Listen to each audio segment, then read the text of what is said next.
Oh, it's the caramel. That kind of reminds me of the Carmelites. Do you know that today? Do you know what today is? Yes, it is December 14th, precisely. And do you know what December 14th is? Let me guess, you're going to tell me. Hmm? Exactly. So, December 14th is the feast day of St. John of the Cross. He's one of the doctors of the Catholic Church. John, huh? Tell me more. Well, like when he was born? Yeah, everything actually. Okay, so he was born in it was June 24th, 1542, and about the age of 25 he became a priest. He was a Carmelite priest. Soon after that, he befriended Saint Teresa of Avila, who is one of the most famous doctors of the church. Wait. So women can be doctors of the church and not just men? Oh, yes. Many women are very important in the Catholic Church. Oh, not just Mary. I thought she was the only one. Because, all these priests, they're all male and such. Actually, there are very many women who are doctors of the Catholic Church, believe it or not, but those are other stories. Anyway, back to St. Teresa of Avila. She was very upset because the Carmelites at the time were acting and believing too contemporary. And with all that was going on with the Protestant Revolution, she thought that they should go back to their original roots. Wait, I thought you were talking about St. John of the Cross, not St. Teresa. Oh, yes, but they were friends, so St. John of the Cross got many of his ideas from St. Teresa. So anyway, she, along with some other nuns, founded their own monastery, and they call themselves the Discalced Carmelites. Discalced, like no calcium? Actually, that's a very good question. Discalced comes from the Latin word discalciatorum, which means barefoot. And that's why the nuns went, well, barefoot. Where's your other shoe? That's okay. So anyway, back to the Discalced Carmelites. Yes, tell me more.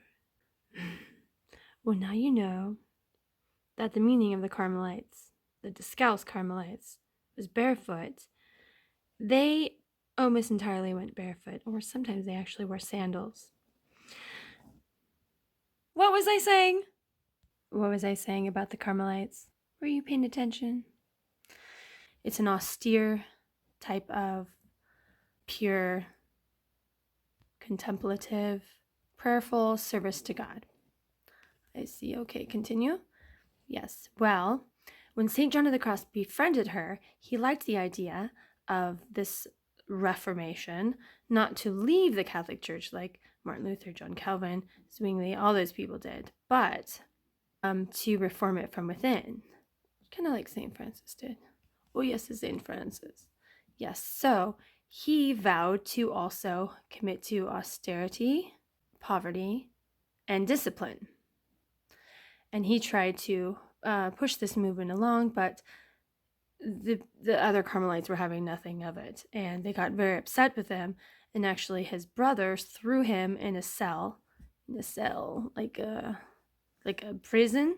Yes, kind of like a prison, exactly. And they kept him there for 9 months. It was narrow, small, it was dark, and he only had God as his company. Well, I guess God can be good company if he gets to see him. Yes, well, sometimes people get to see God in person, sometimes it's just spiritual. Well, St. John of the Cross is known for being a mystic and a very astute writer of theology and philosophy, and actually psychology. He wrote, there's a great work that is well known. It's called Ascent to Mount Carmel. And in it, he penned some of the most beautiful literature that the Spanish can claim for themselves. His name is actually Juan de la Cruz. Well, he had a different name growing up, but that was the name he took for himself, John of the Cross, eventually. Oh, yes, yes, John. It's a good name,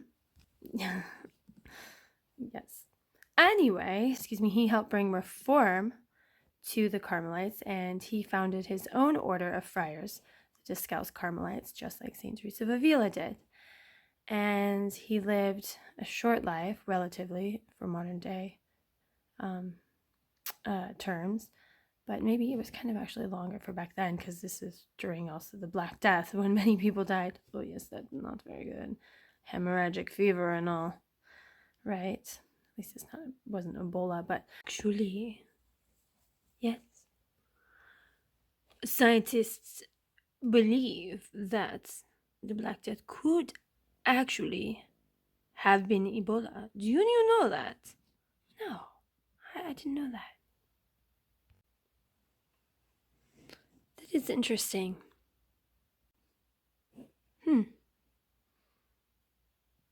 So, he died on December 14th, 1591.